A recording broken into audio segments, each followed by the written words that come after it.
우리 함께 인사 나누십시다. 하나님은 당신을 사랑하십니다. 아멘.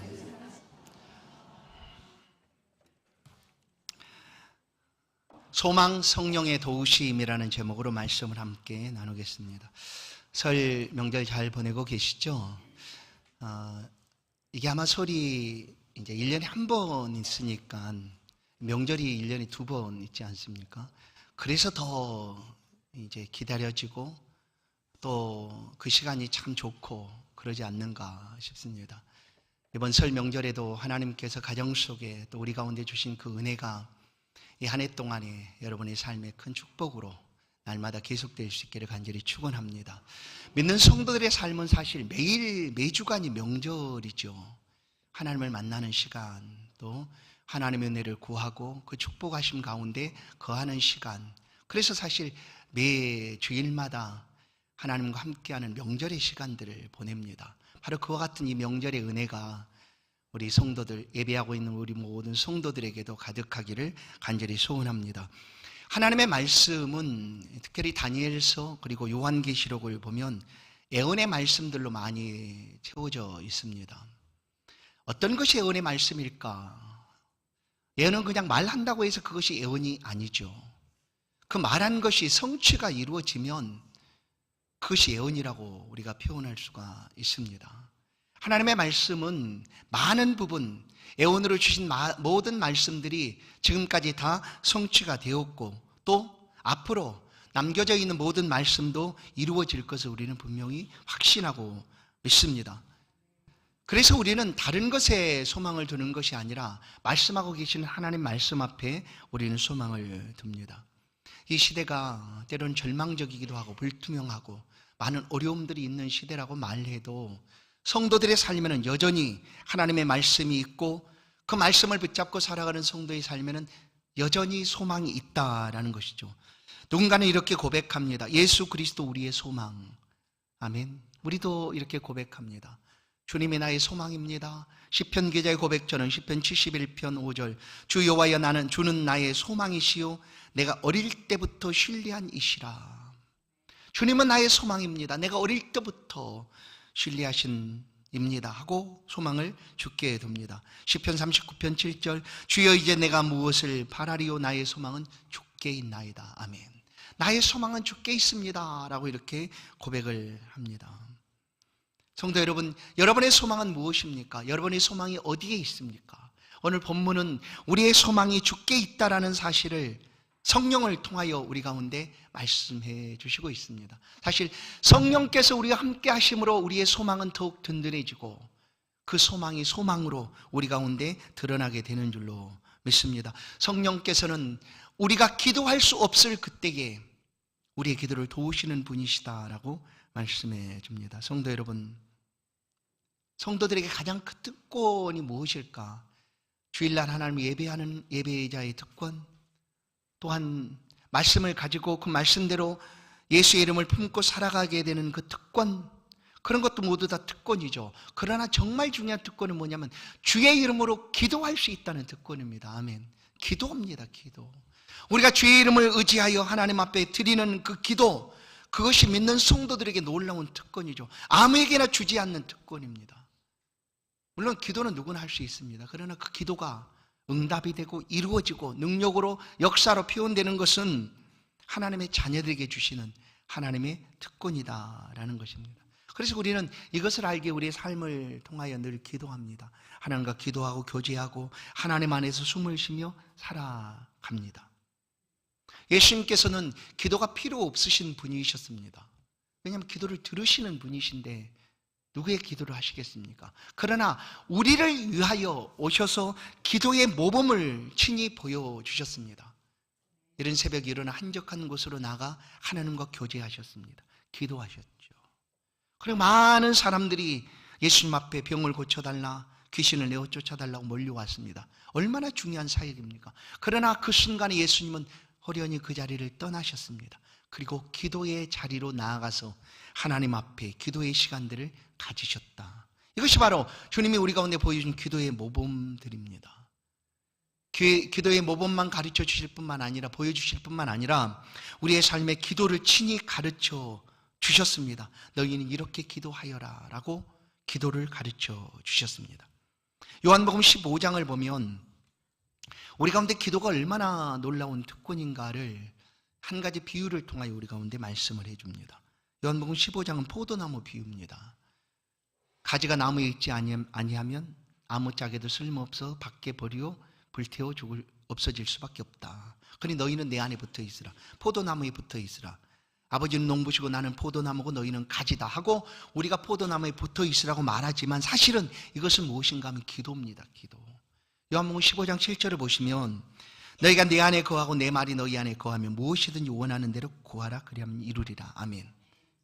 너희가 예수 안에 있으면 믿음으로 삶을 살아가면 무엇이든지 원하는 대로 구하라 라고 얘기합니다. 그러면 이루어질 것이다. 이게 바로 우리 가운데 주시는 기도의 특권입니다. 우리는 이 기도가 우리 가운데 있기 때문에 소망 가운데 주를 바라보고 삶을 살아가죠.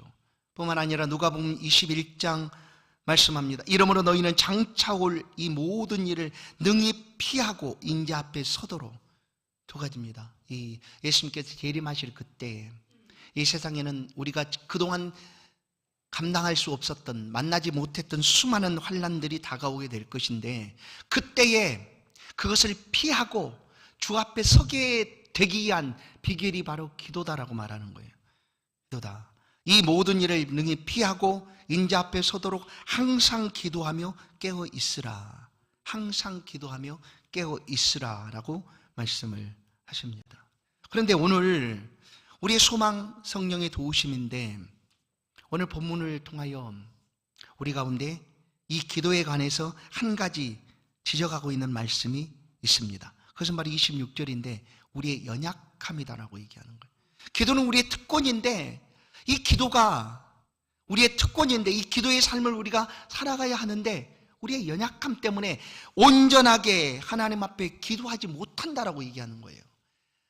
우리의 연약함 때문에 우리가 마땅히 기도할 바를 알지 못한다. 나는 기도한다고 말하지만 마땅히 무엇을 구해야 되는지 알지 못하고 있다라는 거예요. 무엇 때문에? 우리의 연약함 때문에. 그래서 하나님께서는 우리 가운데 성령을 보내셔서 우리로 하여금 바르게 이 기도의 특권을 가지고 살아가도록 성령을 보내주셨다라는 거예요. 여러분, 우리가 늘 기도하는데 그 기도 가운데 우리는 때로 우리 욕심을 따라 정욕을 위하여 구할 때가 있습니다. 이방 사람들처럼 중언부언할 때도 있습니다. 기도는 하나님 앞에 낮아짐이고 겸손함인데 기도하는 시간에도 성전에 나갔던 바리새인처럼 자신을 자랑하기도 합니다. 나는 이렇게 기도하는 사람이야 하고 그냥 그럴싸한 옷을 입고 사람들이 모이는 곳에서 하늘을 향하여 두 손을 높이 들고 나 기도하는 사람이야 하고 기도를 자랑하고 있는 사람들이 있다는 거예요. 이것이 무엇일까요? 우리가 기도를 잘 몰라서 그렇다는 거예요. 기도는 그런 것이 아닌데 또한 우리가 기도를 잘 모르기 때문에 때로는 우리의 원수를 멸해달라라고 그냥 하나님 앞에 원수 멸하기를 위하여 기도할 때도 있습니다. 우리는 그 기도를 잘 몰라서 그렇다는 거예요. 우리 연약함 때문에, 우리의 어리석고 부족함 때문에, 우리의 무지와 무능 때문에 이것이 기도인 줄 알고 하나님 앞에 나아가고 있을 그때에 하나님께서 보내신 성령께서 우리의 기도를 붙들어 주신다는 거예요. 우리 연약함 때문에 우리가 마땅히 구할 바를 모르고 있을 그때에 성령께서 오셔서 우리의 기도를 하나님 앞에 온전히 드릴 수 있도록, 그리고 그 기도를 통하여 하나님이 주시는 그 특권을 우리가 마음껏 누릴 수 있도록 우리 가운데 말씀하고 계신다. 그래서 성령은 우리의 소망입니다. 우리 안에 거하신 성령 하나님, 그 성령의 도우심이 우리의 소망이다라는 거예요. 다른 것에 소망을 두는 것이 아니라 우리를 돕고 우리의 연약함을 도와주시는 그 성령께 우리는 소망을 두고 삶을 살아갑니다. 26절을 다시 보시면 우리 연약함을 성령께서 도우시고 우리를 대신하여 친히 간구하십니다. 말할 수 없는 탄식으로 우리를 위하여 친히 간구하신다라고 얘기해요. 말할 수 없는 탄식. 그래서 때로는 우리의 기도가 깊어지고 이 기도의 깊이가 점점 더 주께 가까이 나아가면 우리는 어떤 기도를 드리게 되는가 하면 성령을 따라서 나 아닌 타자를 위하여 그걸 이제 중보라고 표현하지 않습니까? 다른 사람들을 위한 기도를 더 풍성하게 드리고 있는 거죠. 그렇게 드릴 수가 있다라는 거예요. 우리 성령께서 우리 안에서 우리가 기도할 수 없을 때, 아니 기도를 찾지 못하고 무엇을 구해야 될지 모르고 있을 그때에 우리를 위하여 친히 간구하고 계신다. 성령께서는 우리가 무엇을 구해야 되니 너무나 잘 아시는 분이십니다. 그리고 지금도 우리와 함께 하시며 우리가 구할 바를 가르쳐 주시고 그 기도를 통하여 우리로 하여금 하나님 앞에 소망을 두며 살아갈 수 있도록 도우시고 계시는 분이시다. 그래서 성령 도우심, 그것이 바로 우리의 소망이다라는 것입니다. 성령의 도우심이 우리 가운데 어떻게 임하고 있는가를 27절을 보시면 말씀하고 있습니다. 마음을 살피시는 이가 성령의 생각을 아시나니. 하나님은 우리의 마음을 살피십니다. 마음을 살피시는 이는 하나님이시죠. 우리의 마음과 생각을 아시는 하나님이요. 그런데 그 하나님께서 성령의 생각도 아신다라는 거예요. 이는 성령이 하나님 뜻대로 성도를 위하여 간구하심이라. 성령은 하나님의 뜻대로 구하시는 분이십니다. 하나님의 뜻대로 우리가 구하지 못할 그때에, 우리가 무엇을 구해야 되지 알지 못할 그때에 우리를 위하여 성령께서는 하나님 뜻대로 구하고 계신다. 사람의 마음을 살피시는 하나님께서 우리를 돕고 계시는 성령을 아신다라는 거예요. 고린도전서 2장 10절을 보면 오직 하나님이 성령으로 이것을 우리에게 보이셨으니 성령은 모든 것 곧 하나님의 깊은 것까지도 통달하시느니라. 성령은 하나님의 깊은 것까지 아시는 분이시다라는 거예요. 그래서 성령은 또 다른 표현이 하나님의 영이라고 부르기도 합니다. 하나님의 영, 하나님의 깊은 마음까지도 이 성령이 아신다. 그 하나님의 뜻을 알고 우리를 위하여 하나님 앞에 바르게 구할 수 있도록 구할 바를 구하게 하신다. 사람의 일을 사람의 속에 있는 영 외에 누가 알리요? 이와 같이 하나님의 일도 하나님의 영 외에는 아무도 알지 못하느니라. 아무도 알지 못하지만 성령 하나님은 아신다. 아버지의 생각을 너무나 잘 아시고 아버지의 뜻이 어디에 있는지 우리를 통하여 그렇게 구하게 하시는 분이 성령 하나님이시다.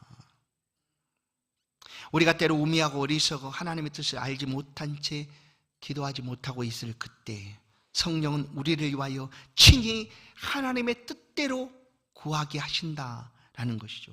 그래서 누군가는 성령으로 기도하라라고 말합니다. 성령으로. 유다서죠. 유다서 1장 20절을 보면 사랑하는 자들아 너희는 너희의 지극히 거룩한 믿음에 자신을 세우며 성령으로 기도하라. 성령으로 기도하라. 성령으로 구하라 라는 거예요. 성령 하나님은 이미 우리 안에 임하여 계십니다. 그 성령 하나님께 우리가 소망을 둘 때 우리의 기도가 응답이 있고 또한 우리의 기도의 삶에 풍성한 은혜가 더하게 되는 줄로 믿습니다. 우리는 성령을 따라 기도합니다. 성령과 함께 기도합니다. 그러면 우리의 기도는 항상 드려져야 되는 기도입니다. 그러나 그 기도 가운데 때로는 응답이 없을 때 어떻습니까? 낙심하지 않겠습니까?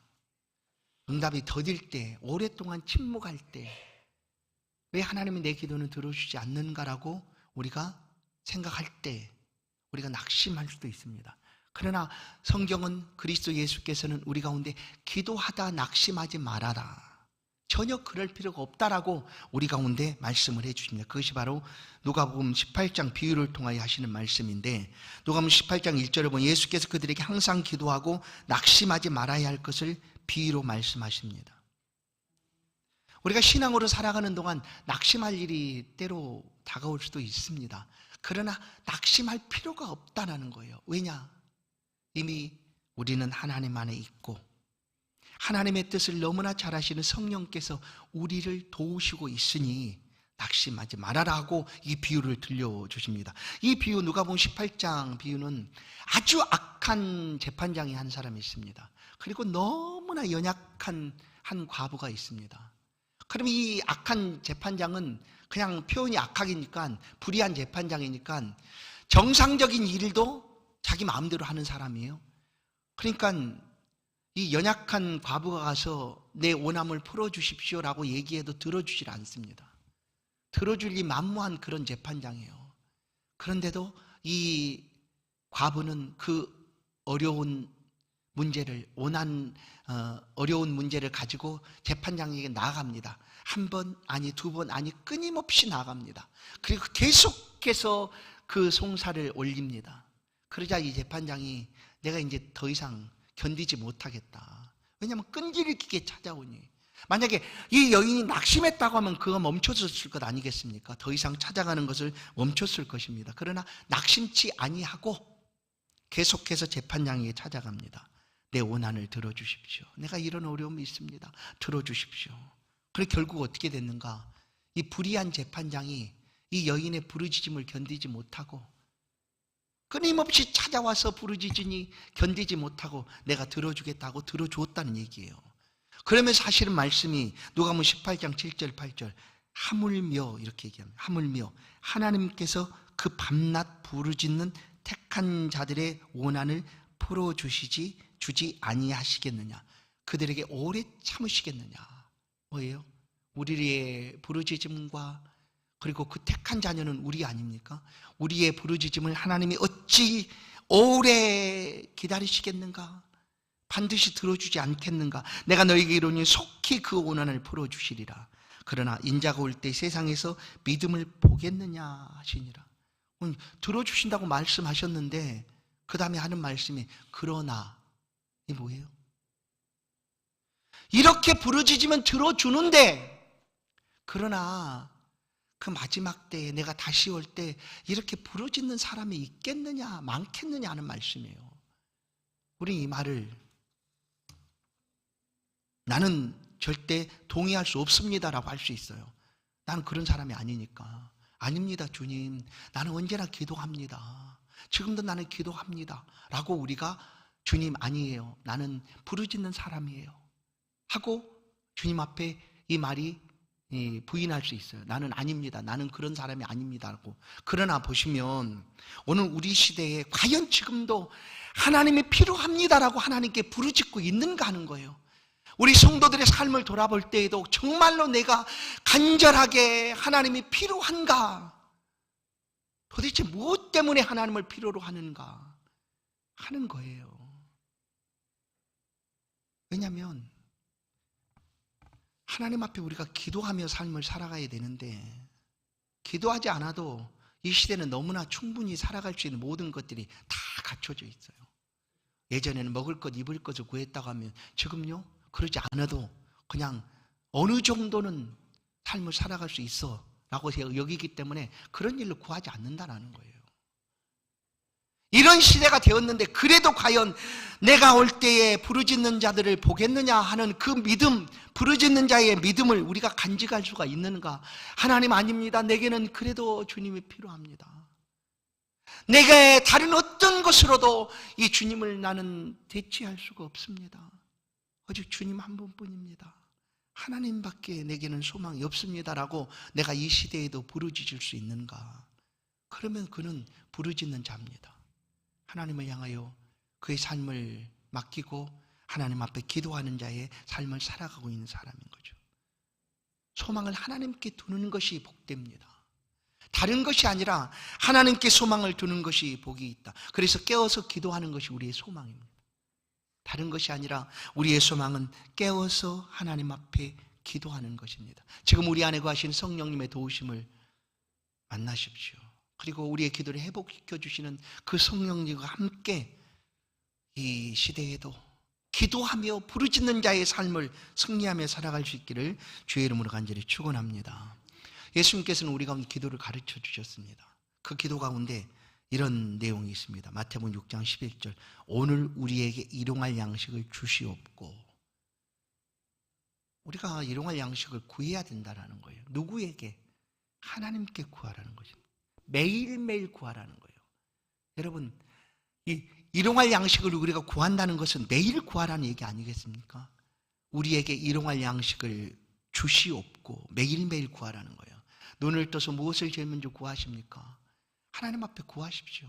하나님 오늘도 우리의 삶에 풍성한 은혜를 베풀어 주시고 우리의 먹을 것, 입을 것, 우리의 삶을 살아갈 필요한 것들을 공급해 주십시오라고 하나님 앞에 구하라는 거. 왜냐하면 이것이 필요 없을지라도 우리는 하나님 앞에 기도하는 사람이고 부르짖는 자의 삶을 살아가야 되는 사람입니다. 거기에 우리의 소망을 두어야지.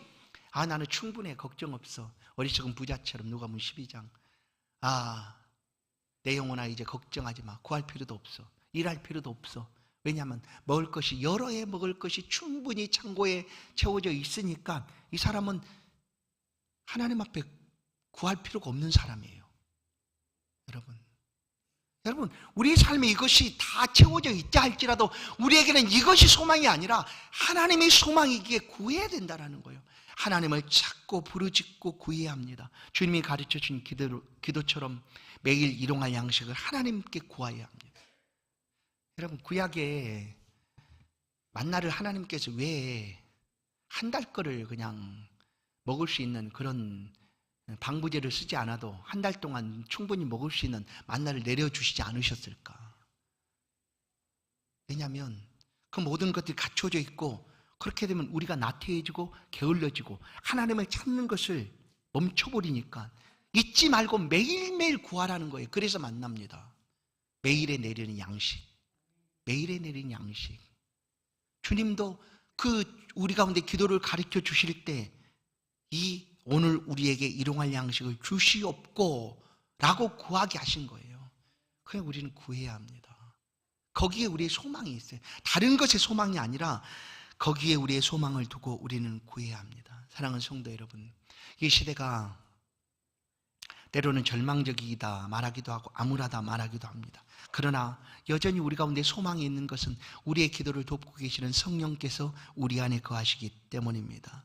그 성령 하나님께 소망을 두시고 삶을 힘있게 살아가시기를 간절히 축원합니다. 우리가 분명히 아는 것이 한 가지 있습니다. 오늘 28절을 보십니다. 28절 우리가 알고 있는 것이 무엇일까? 우리가 알거니와 뭘 안다고 얘기할까? 이 말씀을 기록할 때 우리가 안다라는 거예요. 모두 다 안다는 거예요.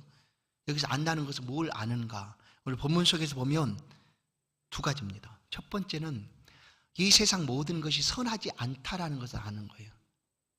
우리도 그러지 않습니까? 이 세상 모든 것이 선하지 않다. 내가 선을 행하지만 꼭 선이 오는 것이 아니라 때로는 그냥 악이 다가올 때도 있지 않습니까? 나는 다른 사람에게 아무런 악을 행하지도 않았는데 그 악이 나를 신몰하게 그냥 무너뜨릴 때도 있지 않습니까? 그래서 이걸 아는 거예요. 이 세상의 모든 것은 선하지 않다라는 것을 누가 아느냐? 우리가 압니다. 그러면 이 세상 속에 선과 악이 함께 있지만 그 악을 이기는 방법은 또 선이다라는 것을 우리가 안다는 거예요. 자 보세요. 우리 가운데 원수가 있습니다. 그럼 원수를 어떻게 해야 될까요? 원수는 사랑할 대상은 사실 말씀이 있기 전에 우리가 말씀이 우리 안에 들어오기 전에 원수는 그냥 갚아야 될 대상이에요. 원수를 갚자해야 되는 대상이에요. 그러면 내 원수니까 당연히 갚아야 되는데 그러면 그 원수가 사라지거나 없어지는 것이 아니라 계속 원수를 맺게 됩니다. 내가 이 사람 원수를 맺으면 그 사람은 또 나에게 원수가 될 거 아니에요. 이렇게 계속해서 원수가 계속되고 악이 끊임없이 이어져 가는 거예요. 그래서 하나님은 이 세상의 모든 것이 선하진 않지만 악을 이기는 방법이 선이다라고 우리 가운데 말씀하시고 원수 갚는 건 내가 해줄게라고 하는 거예요. 원수는 내가 대신 갚아줄게. 너는 선만 행해. 너는 할 수 있거든. 착한 행실로 선을 행하여라 라고 하시는 말씀이에요. 로마서 12장 20절 내 원수가 줄이거든 먹이고 목마르거든 마시게 하라. 이게 선이죠. 원수를 향하여 목마르고 물을 주고 또한 마시게 하는 거 선 아니겠습니까? 그리함으로 내가 촛불을 그 머리에 쌓아 놓으리라. 악에게 지지 말고 선으로 악을 이기라 라는 거예요. 자 보세요. 이제 이 세상에 모든 것이 선하지 않다라는 것을 안다는 거예요. 또 한 가지 아는 게 뭐냐면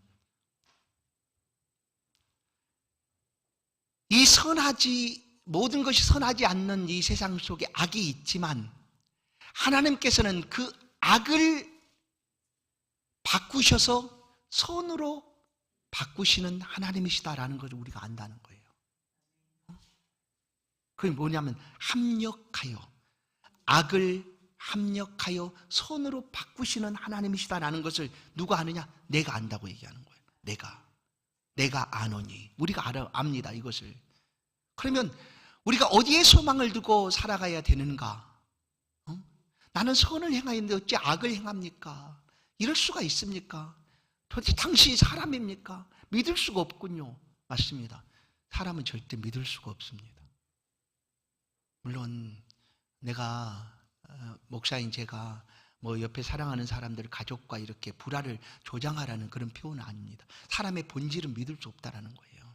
왜냐하면 죄악으로 가득 차 있기 때문에 언제나 상황이 달라지거나 하면 변할 수 있는 존재가 사람입니다. 그래서 이 사람에게 소망을 두는 것이 아니라 우리는 하나님께 소망을 둔다. 보세요.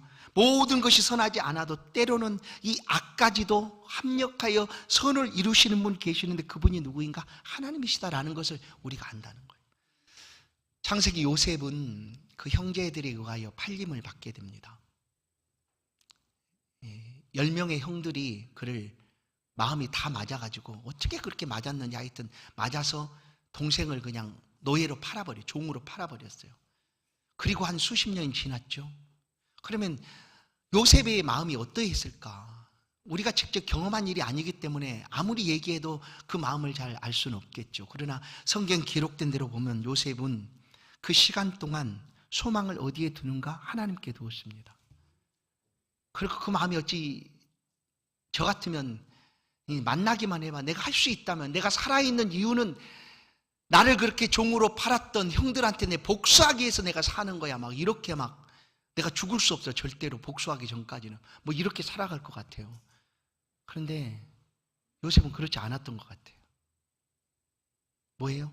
이 세상의 모든 것은 선하지 않다. 그러나 선하지 않는 악이라도 합력하여 선을 이루시는 분은 하나님이시다라는 것을 요셉이 알고 하나님께 소망을 둔 거예요. 그러니까 수십 년 지나서 그 형제들을 만났어요. 형들을 만났어요. 요셉, 나 같았으면 그냥 이런 좋은 기회, 하나님이 원수를 갚으라고 이 형들한테 보내셨구나. 바로 갚자. 이렇게 했을 텐데 그러지 않았어요. 그가 고백한 내용을 보시면 창세기 45장 5절. 당신들이 나를 이곳에 팔았다고 해서 근심하지 마소서. 한탄하지도 마소서. 하나님이 생명을 구원하시려고 나를 당신들보다 먼저 보내셨나이다. 어떻게 이럴 수가 있어요? 어떻게 이럴 수가 있어요? 요셉도 사람인데, 우리가 똑같은 사람인데. 근데 요셉만 아니라 사실 다윗도 그랬다는 걸 알아요. 다윗도 굴 속에 다윗이 들어있을 때 어때요? 사울이 잠깐 쉬려고 들어왔어요. 그러니까 다윗과 함께 했던 사람이 하나님이 당신의 원수인 사울을 죽이도록 이렇게 절호의 길을 준 겁니다. 그러니까 지금 가서 한 번에 딱 끝내십시다 라고 했지만 다윗은 아니다. 이것을 이렇게 행하는 것을, 그러니까 악으로 갚는 것을 원하지 않으신다 하나님은 하고 사울을 그의 손으로 얼마든지 기회가 있었지만 그렇게 해야지 않지 않습니까? 그게 다윗의 마음이었거든. 요셉도 똑같아요. 그러면 우리를 보십시다. 이 세상이 모두 다 선하지 않아요. 언제나 악이 있어요. 그리고 내가 행하는 그 선의 악으로 갚은 일들이 얼마든지 있을 수가 있어요. 그러나 우리가 하나님께 소망을 두면 하나님은 그것을 선으로 바꾸시는, 합력가의 선으로 바꾸시는 하나님이시다라는 것을 오늘 말씀하고 있다는 거예요. 소망을 하나님께 두어야 합니다. 하나님의 역사는 이렇게 행하시고 있습니다. 그런데 잘 보시면 누구를 위하여 이렇게 악을 선으로 갚으시는가 하는 거예요. 거기에 은혜가 있습니다. 누구를 위하여? 이 세상 모든 사람들을 아닙니다. 자, 28절에 다시 보시면 28절, 하나님을 사랑하는 자. 첫 번째 하나님을 사랑하는 자. 두 번째 곧 그의 뜻대로 부르심을 입은 자. 누구예요? 우리들이죠. 우리 하나님의 사랑을 입었지 않습니까? 그리고 하나님 뜻대로 부르심을 받지 않았습니까? 우리를 위하여 하나님께서 악을 선으로 바꾸시는 역사를 지금도 일으키신다라는 거예요. 아유, 내가 견딜 수 없는데 내가 어떻게 할까? 내가 할 방법이 없네 할 그때에 하나님은 우리를 위하여 이렇게 협력하여 선으로 바꿔 가시는 하나님이시다. 그래서 성도들이 가는 길이 형통하게 되는 거예요. 하나님께서 이처럼 역사하시고 행하시기 때문입니다. 다른 사람이 아니라 하나님의 사랑을 입고 또 부르심을 받은 우리들을 위하여 하나님이 큰 역사를 일으키십니다. 그러니 성도 여러분, 우리가 살아가는 신앙의 삶 동안 우리 가운데 수많은 위험들이 다가오지 않겠습니까? 어려움들이 어찌 없겠습니까? 다가옵니다. 때로는 우리의 죽음까지도 하나님께서 선으로 바꾸시는 하나님이시다라는 거예요. 합력하셔서. 그래서 스데반의 죽음은 영광이 되지 않습니까? 누군가의 죽음은 그것이 씨앗이 되어서 수많은 열매를 맺게 하는 영화로움을 보여주기도 하죠. 이것이 하나님이 이루시는 역사다. 그래서 이제 우리가 이제 소망이 하나님 앞에 된 거죠. 우리의 소망은 하나님이신데 하나님도 우리에게 소망을 두시고 있다는 거예요. 왜냐하면 하나님의 이 모든 창조물, 하나님께 행하신 모든 것들은 어디에 속해 있는가 하면 우리에게 향하여 있습니다. 곧 누구예요? 사랑하심을 입고 부르심을 받은 저와 여러분들에게 하나님의 모든 것이 향하여 있다는 거예요. 보세요. 왜 그렇게 하시는가를 29절을 보시면 그 아들의 형상을 본받도록 하기 위함입니다. 아들의 형상을 본받도록. 아들의 형상을 본받도록. 아들이 누굽니까? 예수 그리스도. 예수 그리스도께서 아버지의 뜻을 따라 십자가에서 죽어주심으로 하나님은 그 아들 예수를 영화롭게 해주셨습니다. 영광을 얻게 하셨습니다. 보좌 우편에 앉히시고 모든 무릎이 예수 이름 앞에 꿇게 하시고 모든 만왕의 왕이요 만주의 주로 하나님께서 예수 그리스도를 높여주셨습니다. 우리도 그 예수 그리스도의 자리까지 나아갈 수 있도록 하기 위하여 하나님이 이렇게 성령을 보내시고 또한 알게 하시고 그리고 우리가 신앙의 삶을 살아가는 동안 하나님이 악을 선으로 바꾸시는 합력하여 선을 이루시는 하나님이시다라는 것을 깨닫게 하시는 거예요. 우리로 하여금 하나님의 아들의 형상을 입도록 그 형상에까지 자라가도록 하기 위하여. 근데 이것이 우리가 예수를 믿는 순간 그렇게 그때로부터 하나님이 계획하신 것인가? 성경은 말합니다. 아니다. 하나님의 아들을 본받게 하기 위하여 하나님께 행하신 일들은 그때로부터가 아니라 아주 오래전부터 하셨다. 로마서 6장 4절. 그러므로 우리가 그의 죽으심과 합하여 세례를 받음으로 그와 함께 장사되었나니 이는 아버지의 영광으로 말미암아 그리스도를 죽은 자 가운데서 살리심과 같이 우리로 또한 새 생명 가운데 행하게 하려 하심이라. 아들의 형상을 따라 살아가도록 하기 위해서 하나님이 지금 행하신 일이에요. 골로새 3장 4절. 우리 생명이신 그리스도께서 나타나실 그때에 너희도 그와 함께 영광 중에 나타나리라. 하나님이 우리도 그 아들의 영광스러운 자리까지 이끌고 가시기를 원하신다라는 거예요. 그 자리까지 나아가는 단계가 오늘 30절에 나타나 있습니다.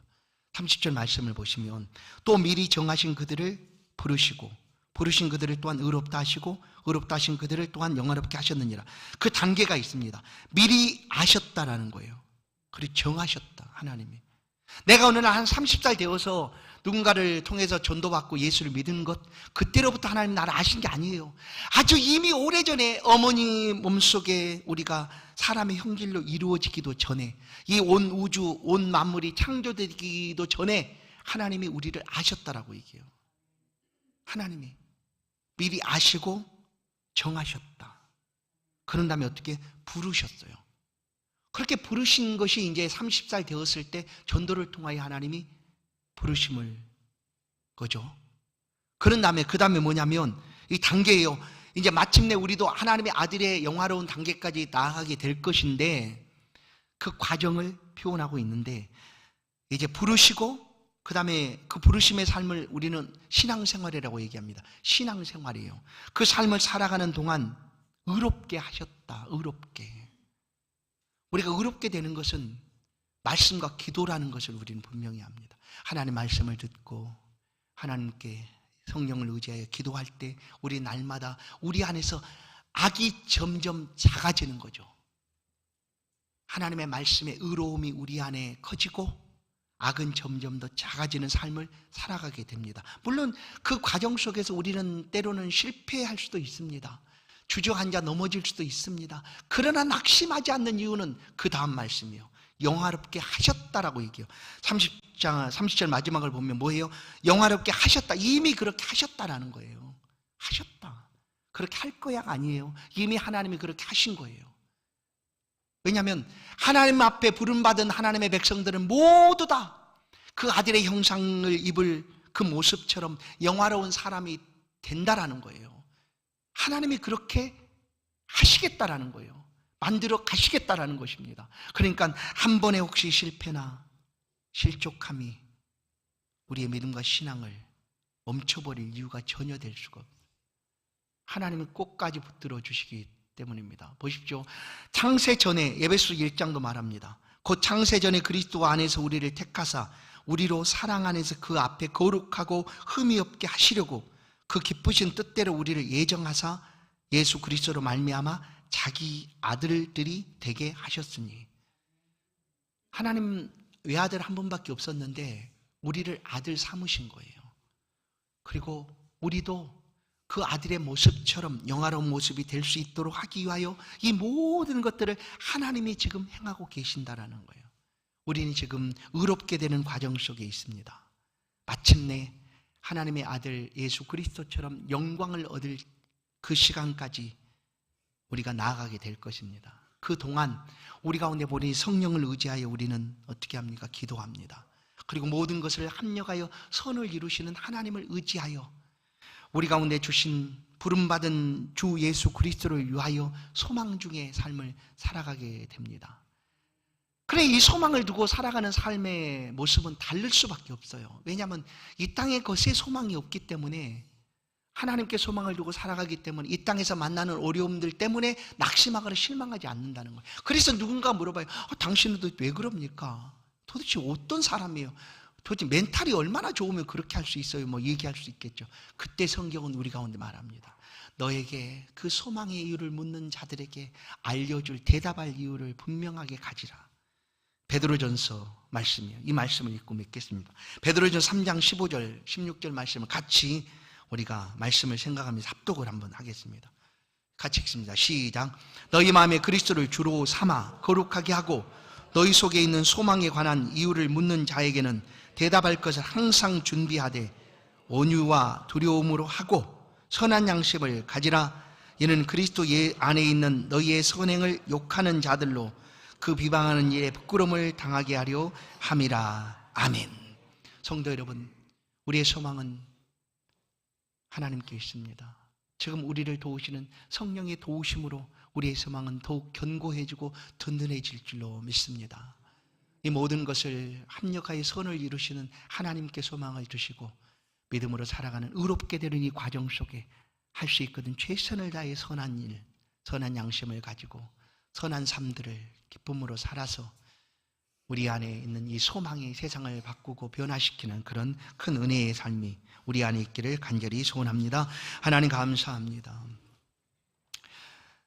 명절 끝날 우리가 하나님을 예배합니다.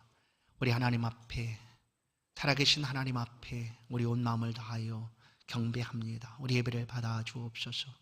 이 시간 우리에게 주신 말씀을 붙잡고 하나님께 다시 한번 소망을 굳건히 두고 이 세상에 절망적이고 어렵고 암울하다고 말할지라도, 어떤 환경들이 조성된다 할지라도 흔들림 없이 하나님을 향한 소망의 삶을 기쁨으로 살아갈 수 있도록 주 백성들 한 사람 한 사람 붙들어 주시고 은혜 베풀어 주옵소서.